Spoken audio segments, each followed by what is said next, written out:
At alamin naman po natin ngayon ang kalagayan ng Comedy King na si Mang Dolphy. May live report si Mariz Umali. Mariz? Sige, habang tumatagal nanatiling nasa ospital si Comedy King Dolphy ay patuloy na bumubuti ang kanyang kondisyon. Unti-unti na ngang binabawasan ang medikasyon na ibinibigay sa kanya dahil naging maganda ang pagresponde ng kanyang katawan sa mga naunang medical treatment. Hindi muna nagpa-prespo ng pamilya Quezon maging ang mga doktor ng Makati Medical Center ngayong araw pero nagpalabas naman sila ng medical bulletin. Wala naman daw kasing gaanong pagbabago sa kondisyon ni Dolphy kumpara nung nakarang linggo nang huling magpa-prespo ng anak niya si Eric Quezon. Maayos din ang lahat ng kanyang vital organs maliban sa kanyang kidney na mahina pa rin kaya't ipagpapatuloy ngayong araw ang dialysis.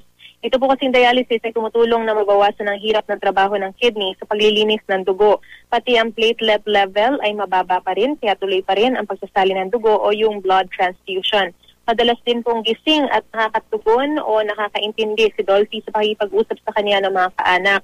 Pero di pa rin siya makapagsalita dahil sa tubong patuloy na nakakabit sa kanyang leeg mula sa procedure na tracheostomy para sa maluwag niyang paghinga. Pinagpahinga rin muna ang hari ng komedya mula sa mga medical procedure nitong weekend kaya't ngayong araw lamang itutuloy ang dialysis at blood transfusion.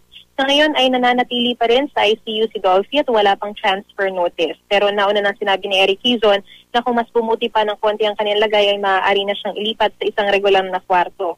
Sa buong magkapon, JG, ay wala tayong namataang bumisita sa Comedy King pero kagabi ay dumalaw na sa kanya ang tinaguriang child wonder na si Nino Mulak na nakatrabaho rin ni Dolphy. At yan muna pinakasariwang bitang mula rito sa Makati Medical Center. JG?